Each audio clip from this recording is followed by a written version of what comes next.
on est encore en train de faire des ajustements pour le son de l'autre côté. C'est un cours comodal.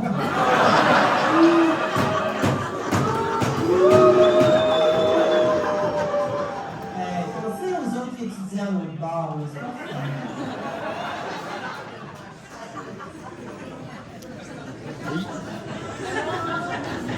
Et il y a par ailleurs des collègues qui sont encore en train d'entrer dans l'autre local. Alors,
Alors, j'ai l'honneur de vous annoncer que nous sommes 573.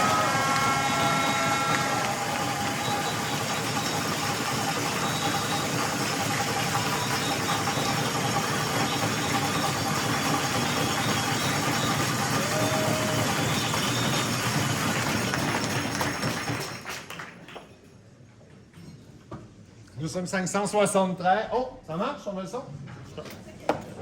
On a le mot pour commencer. C'est un petit peu comme une rentrée scolaire. Hein? On a du mal à voir ça au local, les étudiants sont un petit peu énervés. Alors, moi, dans une vie, je m'appelle Colette Brun, je suis en information communication et on m'a demandé de dire un petit mot de bienvenue. Et ça me rappelle mon rôle, comme certains d'entre vous, dans notre autre vie. Je suis directrice de programme au premier cycle. Donc, c'est le petit mot de bienvenue, au début de la session. On ne présente pas tous les professeurs, là, on va le faire avec les hommages qui lui sont dus.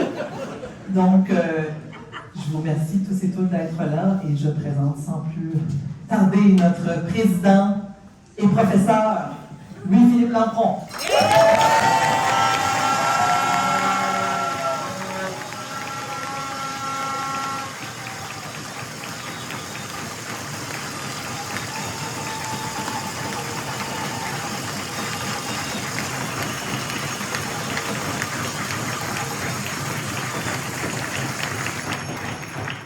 Alors, bonjour tout le monde. Je déteste vraiment le micro, alors c'est un autre élément négatif du co-modal. Mais pour qu'on soit capable d'être entendu de l'autre côté, ça passe par là. Alors, bonjour tout le monde. Je suis très content d'être ici avec vous. Je suis très content qu'on reprenne possession, après nos couleurs, de nos salles de classe. Test de son 3, 4. 3, 4. Bro testing, bro testing. Est-ce que je dois parler encore? Est-ce qu'on entend le moonwalk? On n'entend pas, mais je ne suis pas capable de moonwalk. J'ai jamais été capable. Est-ce que là, on m'entend bien? Ça va bien. 1, 2. Quand on une des raisons pour lesquelles un des grands consensus de la consultation post-COVID, c'était qu'on ne voulait pas de co-modal. Là, on le vit, on l'intègre en ce moment. C'était voulu, en fait. Il n'y a pas vraiment de problème. C'est simplement qu'on veut montrer qu'est-ce qui se passe quand il y a un problème avec les grands groupes. Alors, voilà. Vous avez l'air en grande forme.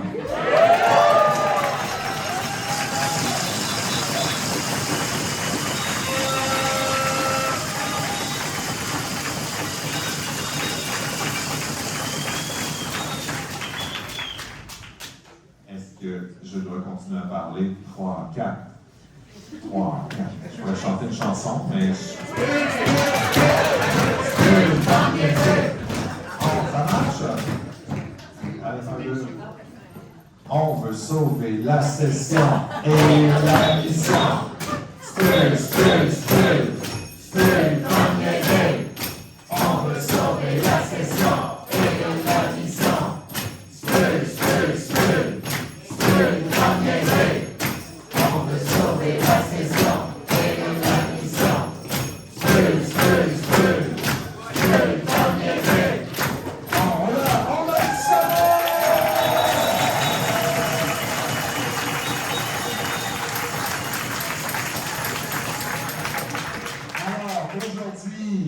une grève qu'on ne souhaitait pas faire. Personne, aucun professeur ne souhaitait faire la grève. Mais quand on l'a commencé, c'est ce que j'ai dit. Et mon Dieu, que ça s'est avéré. Tant qu'à la faire, on l'a fait bien. On en est à la fin de la 3e semaine de grève.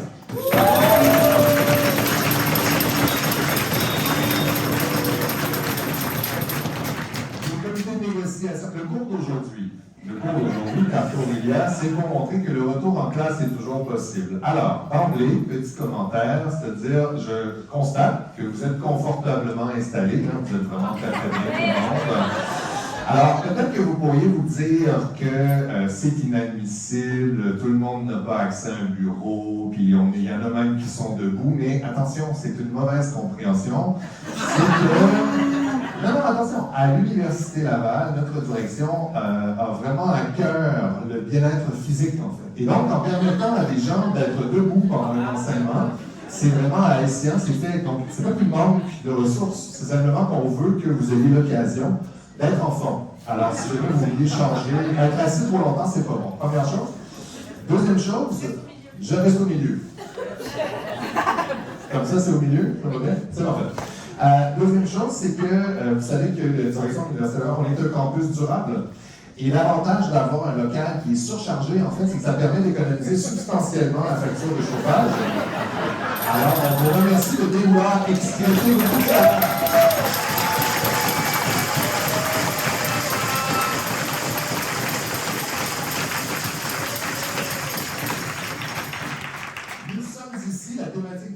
Et le retour en classe est toujours possible. Alors, nous sommes ici pour discuter ensemble de l'état des négociations et du désir d'un groupe d'employés de l'Université Laval. Ici, je m'excuse, j'aurais préféré dire du corps professoral, mais comme j'ai plus le contrôle sur mon syllabus, il fallait que je vous parle de vous comme d'un groupe d'employés. Je suis vraiment navré. Le plus loin où je suis capable d'aller, où on me permet d'aller, c'est de parler d'un groupe d'employés professoraux. Bon, voilà. Et l'objectif, c'est que ce groupe d'employés souhaiterait reprendre le travail aussitôt que possible et pourquoi pas sauver la session d'hiver. Alors, c'est de ça dont on va parler aujourd'hui. Vous êtes 573, c'est ce qu'on a vu tout à l'heure, et comme à nos habitudes, j'ai reçu au cours de la dernière semaine 3750 questions. Alors, j'ai fait un petit prix des questions.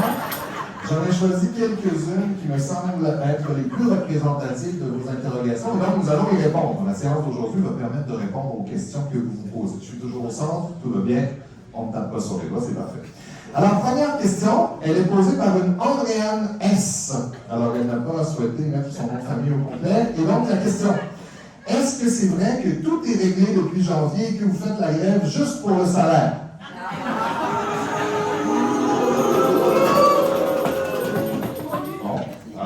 Ici connaissaient déjà la réponse. La réponse est non. Deuxième question posée par Herménégilde W. Qu'est-ce qui explique que les professeurs soient toujours en grève? Alors, écoutez, Herménégilde, il y a 3 grands enjeux en fait qui bloquent toujours. Vous savez, vous connaissez le cahier des charges, alors les 4 grands piliers du cahier des charges. Trouver des manières concrètes de lutter contre la surcharge de travail qui s'accumule. Qu'est-ce qui fait ce bruit? Tout va bien. C'est ça. Il faut fermer les appareils. Alors,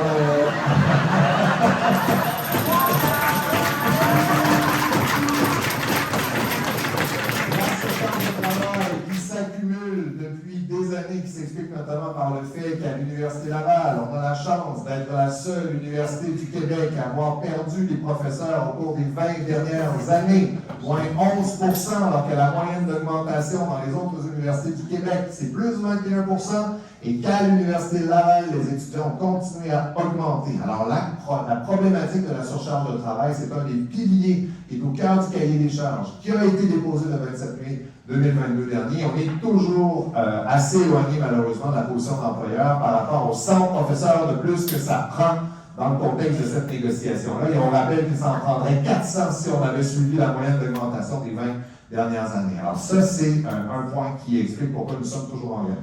Deuxième point, la question salariale, bien sûr, la question du rattrapage salarial par rapport aux universités comparables.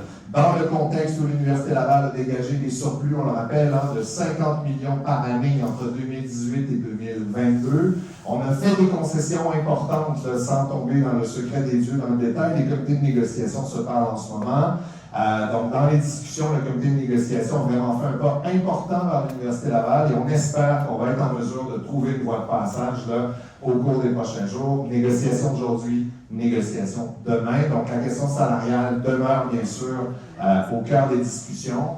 La question de la collégialité. On parle de co-modalité, on parle donc de modalité pédagogique et on est toujours en train de s'obstiner avec l'Université Laval sur quelque chose qui fait largement consensus au sein de la communauté universitaire au sens large. Là, quand on a parlé des états généraux post-COVID, la question de la co-modalité, de qui peut déterminer, qui peut lier les mains en fait des professeurs pour savoir quand est-ce qu'on n'a pas le choix que de faire nos cours en comodal, en ligne, en personne, que sais-je encore. La ligne du SPUL, elle est claire, ça doit revenir aux assemblées d'unité et non pas à la direction de l'Université Laval ou encore à des comités de programme là, avec des membres de la direction et quelques collègues triés sur le volet. Évidemment, les comités de programme sont légitimes, bien sûr, pour faire ce travail-là, mais à terme, ça doit être la direction de l'unité, quel lapsus, ça doit être l'assemblée de l'unité qui est décisionnelle et malheureusement, on n'a toujours pas trouvé de solution à la table. Alors, c'est les trois grandes raisons qui font pourquoi est-ce qu'on est toujours en grève actuellement.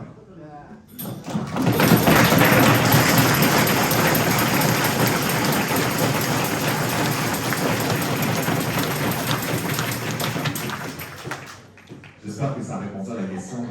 W. Alors, une question de Célestin Lapérière. Est-ce que vous avez hâte que la grève soit terminée?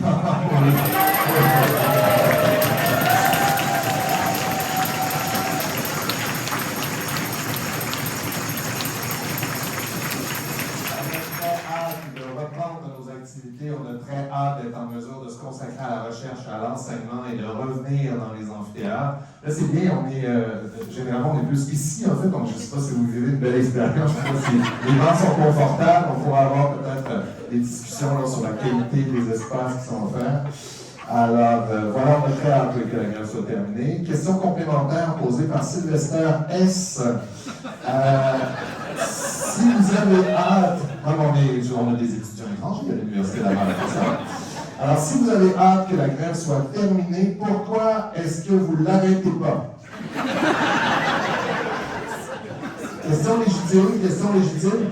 Alors, on l'a dit depuis le 27 mai 2022, on le répète de différentes manières, mais on répète toujours la même chose. Et c'est pour ça qu'on a déposé notre cahier des charges le 27 mai 2022 et qu'on a proposé à l'Université Laval de se rencontrer plus tôt que tard pour commencer à négocier. On savait que les problèmes auxquels on s'attaquait, ils étaient importants et qu'on avait besoin du temps nécessaire pour être capable de s'y attaquer et de trouver ensemble une solution qui nous aurait évité d'être dans le conflit de travail dans lequel on est enlisé en ce moment.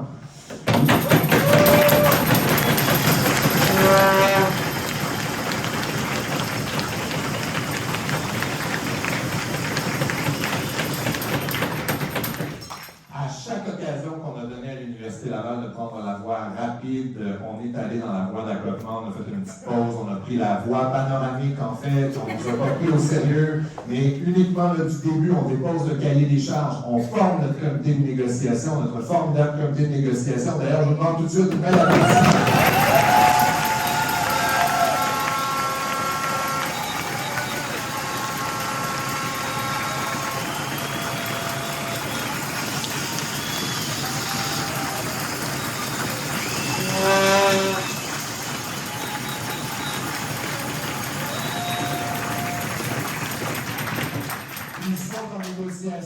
Actuellement, mais ils étaient prêts à négocier depuis le 27 mai 2022 dernier. Et à chaque occasion, je le disais, c'est du temps perdu qu'on ne peut pas rattraper. Et donc, le 27 mai, nous, on lève la main pour négocier. L'Université Laval nous offre une première rencontre de négociation le 28 septembre.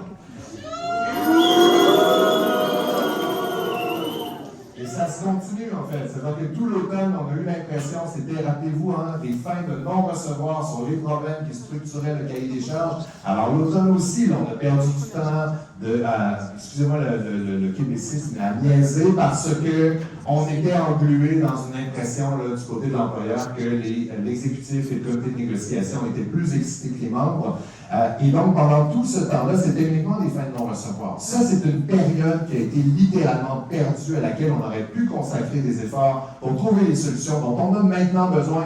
Et là, le compteur tourne, n'est-ce pas, pour sauver la session d'hiver 2023. Là. Il y aurait eu moyen de faire autrement et on espère qu'à l'avenir, les négociations vont commencer avant l'échéance de la convention collective pour éviter la répétition de cette situation qui est somme toute un fiasco.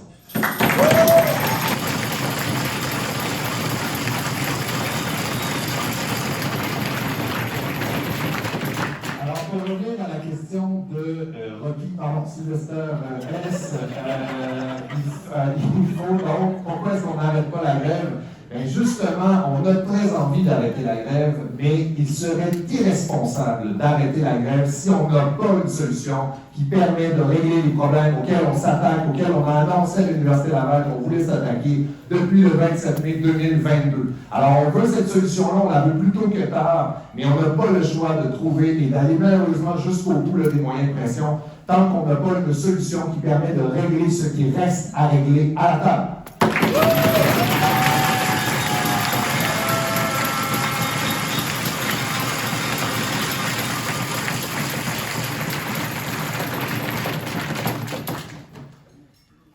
D'Aragorn de la Bellefeuille. Comment ça se passe avec les étudiants et les étudiants? Très bonne question, Aragorn. Alors, on les sent bien sûr inquiets et inquiets, surtout depuis le déclenchement de la grève générale illimitée. On sent qu'ils ont envie, comme nous, que la grève s'arrête. On sent qu'ils ont envie qu'on reprenne les activités, qu'on soit capable de travailler encore avec eux, qu'on soit capable de répondre à leurs courriels, notamment d'encadrer leur recherche, leur thèse, leur mémoire.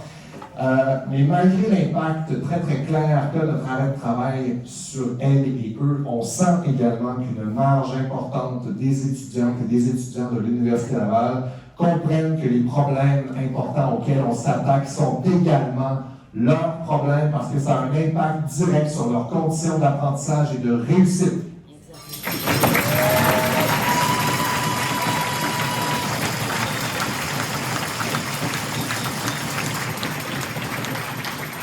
Je profite de la question qui m'est posée par Aragorn pour vous apprendre peut-être qu'hier, l'Association des étudiants au cycle supérieur, l'AES, a tenu une assemblée générale spéciale pour discuter de la grève du SPUL et qu'ils ont voté en assemblée générale. Donc, on avait déjà l'appui de l'exécutif de l'AES, on a maintenant l'appui de l'assemblée générale de l'AES.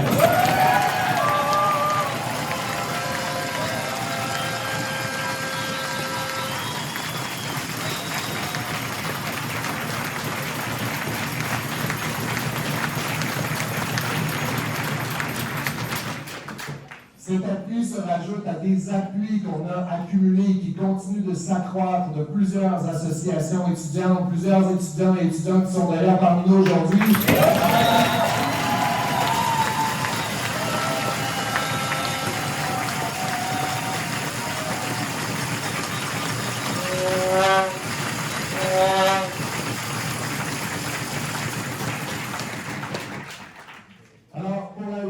Les informations qui suivent, ils vont faire un vote électronique, ils vont soumettre deux options à leurs membres. Première option, déclencher une grève générale illimitée simultanée à la nôtre. Wow! Ou deuxième option, une levée de cours le 21 mars pour se joindre à notre manifestation qui va se tenir le 21 mars.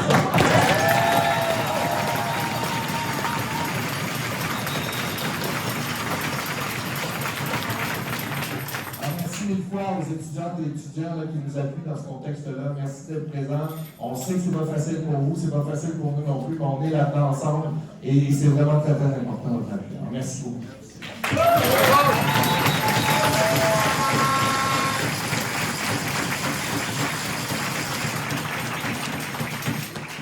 Alors, une question de François L.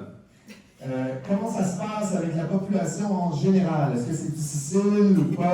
C'est pas clair?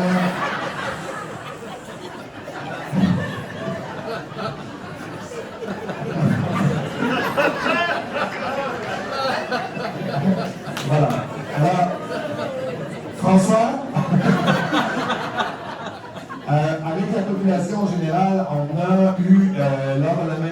manifestation de mercredi à l'Assemblée nationale, une magnifique manifestation. On a reçu des appuis politiques importants de la part des 3 partis d'opposition à l'Assemblée nationale.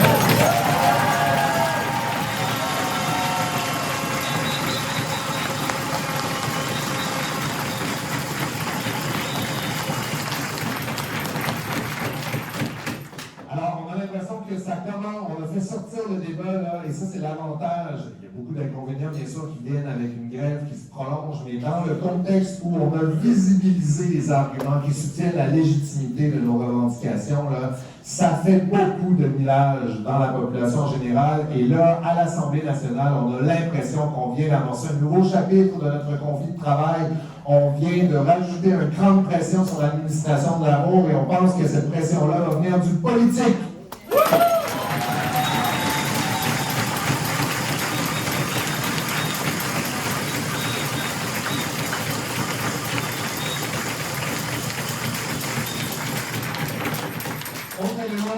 Important, la mobilisation historique. C'est une mobilisation historique qu'on vit actuellement du corps professoral. Alors, juste pour ça, je pense qu'on va s'applaudir parce que c'est magnifique.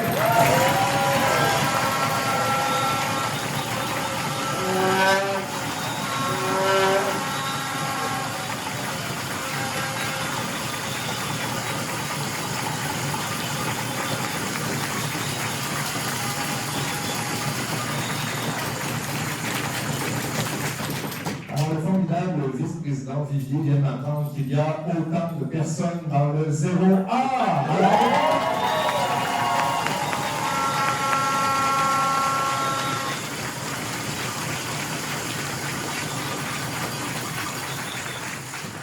Une des choses qu'on découvre avec les activités de grève qu'on organise, c'est que vraiment les collègues, on aime beaucoup être fashionably. Ça, c'est ça fait plaisir, c'est qu'on peu importe que vous arriviez de fashionably ou pas, c'est d'être présent, et on est vraiment salement présent depuis le début de la grève, alors c'est pas mal.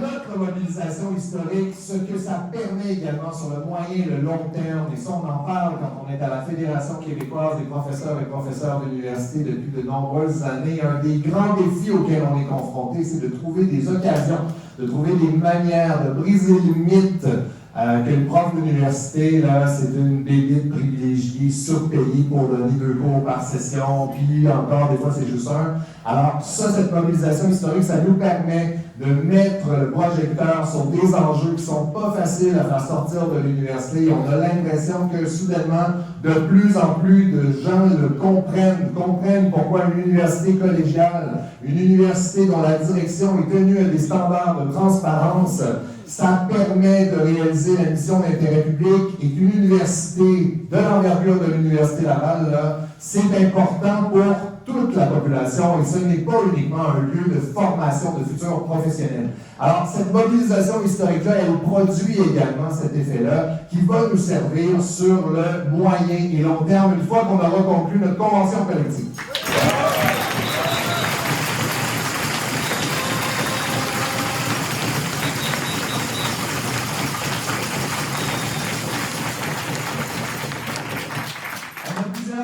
Professeurs d'université par ailleurs qui nous remercient de faire la bataille pour elles et eux, en fait. Alors, on ne le fait pas pour ça, mais vraiment, on est regardé, on a l'impression de tracer une voie intéressante. Et donc, on a l'impression qu'il y a 11 syndicats qui sont, 11 ou 10, en tout cas, il y a une dizaine de syndicats, soyons flous, une dizaine de syndicats qui sont actuellement en négociation. Et c'est certain que ce qu'on est en train de faire à l'Université Laval, ça va créer un précédent pour la suite des choses, et ça nous motive à ne pas lâcher. C'est vraiment des conditions qui sont importantes pour les universités au Québec.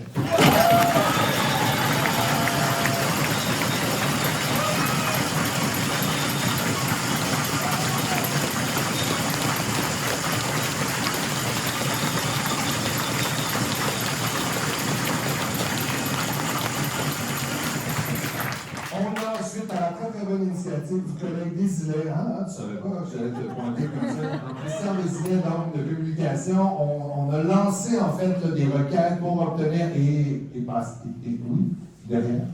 Ça va, je ne comprenais pas le désolé. Alors, c'est très bonne initiative. Alors, on a lancé des initiatives, des invitations à recueillir des appuis individuels de personnes, justement, qui pourraient envoyer des messages d'appui. On en a reçu plusieurs. On va les faire circuler largement là, dans nos réseaux sociaux. On va vous envoyer ces informations-là, bien sûr. Mais je trouvais que le cours d'aujourd'hui, puisque c'est un cours, était une bonne occasion de vous partager un de ces témoignages qui vient de Gérard Bouchard.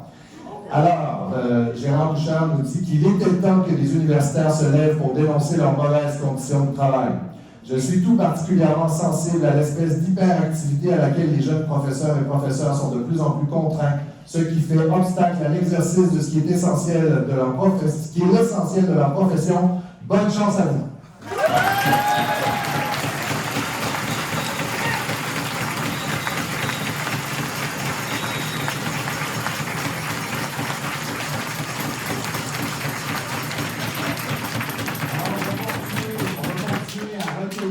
Ces témoignages-là. Si vous voulez en solliciter de votre côté, allez-y, ne vous gênez pas et envoyez-nous ça. On va créer une page là, où on va essayer de recueillir ces témoignages-là pour justement trouver une autre manière, votre imaginative, c'est ce qu'on essaie de faire avec nos activités de grève, de continuer à accentuer la pression sur l'administration d'Amour pour qu'on trouve une solution satisfaisante pour tout le monde.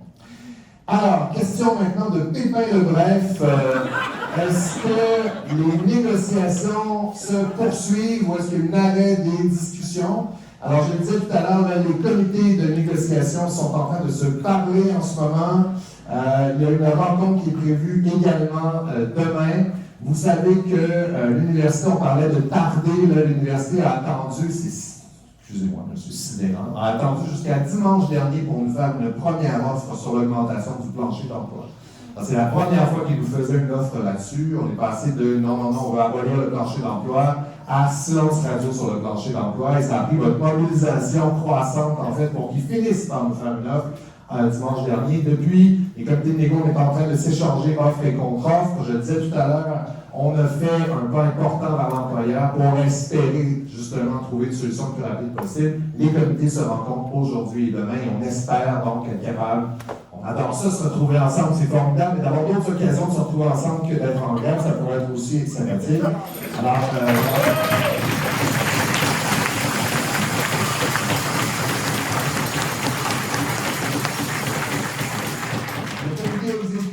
je suis disponible, Simon est disponible, la permanence est disponible, tout le monde est disponible en fait pour négocier 24 heures sur 24 dès qu'il y a une ouverture en face. Les comités de négo, c'est la même chose. Alors ça, c'est notre posture. On n'est pas du tout dans une posture de rupture. On est dans une posture constructive. On veut trouver une solution aussi rapidement que possible. Et donc, on va continuer, bien sûr, à vous tenir au courant, incluant M. Le Bref, donc de l'évolution des négociations.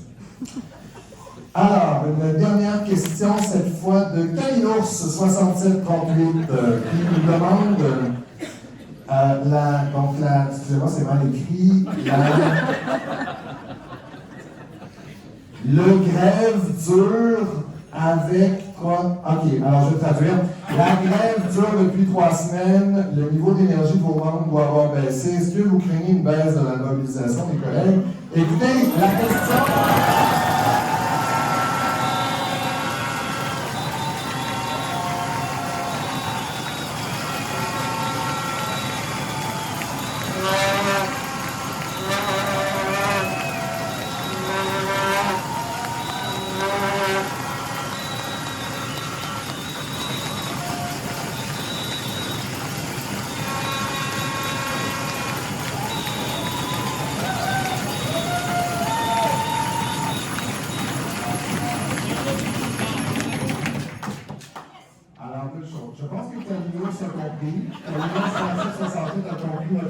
C'est ce que je veux dire, la réponse s'adressait davantage à vous.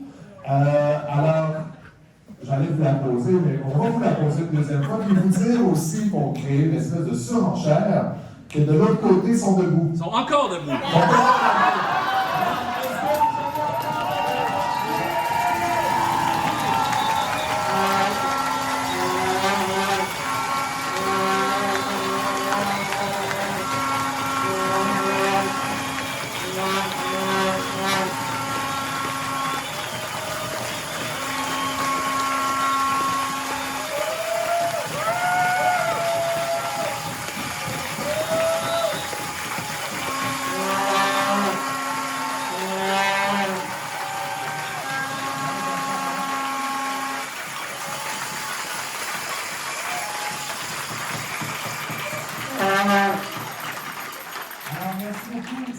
j'ai fait encore deux choses en fait que je veux faire avant qu'on passe à la deuxième portion de cet événement-là. Je suis très très heureux de voir que vous avez encore de l'essence dans le réservoir. Ça nous en donne en fait, on a comme une espèce de pompe et on va en chercher un petit peu de votre énergie. Alors vraiment, merci beaucoup pour ça. Là, je ne connais pas tout le monde, mais ils sont avec nous aujourd'hui. Là, c'est le Flying Piquet qui vient de partout au Canada.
De l'Université of Manitoba Faculty Association, deux personnes, Grace O'Hanlon et Tom Booth.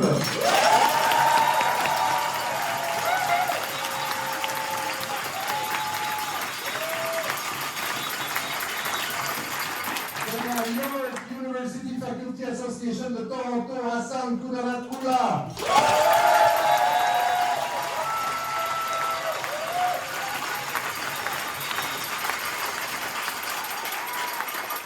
Western Ontario University Faculty Association, David Heap. De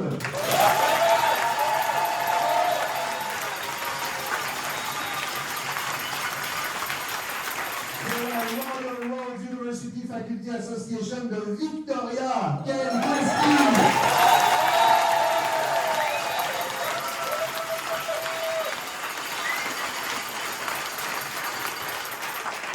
De la Mount Allison University Faculty Association du Nouveau-Brunswick, de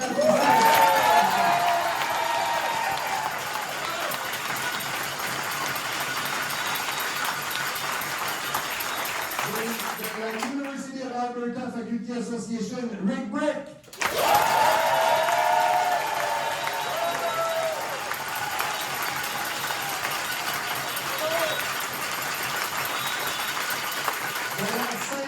University Faculty Association d'Ottawa, Terry Gall.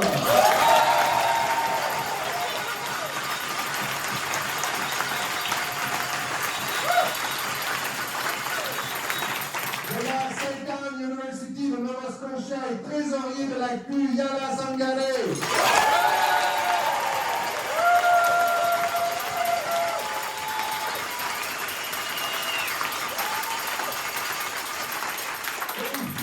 De l'Université de Montréal, Vincent Carle le Riche.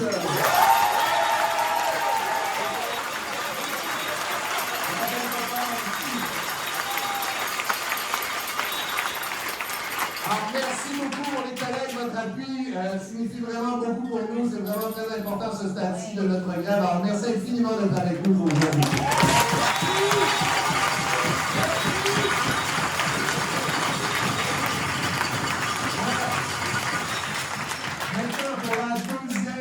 De l'événement, l'objectif est d'encercler.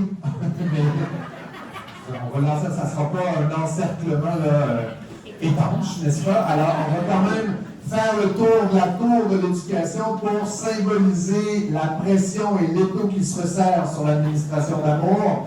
Donc, on vous demanderait de bien vouloir suivre les bénévoles. On va sortir tranquillement du 02.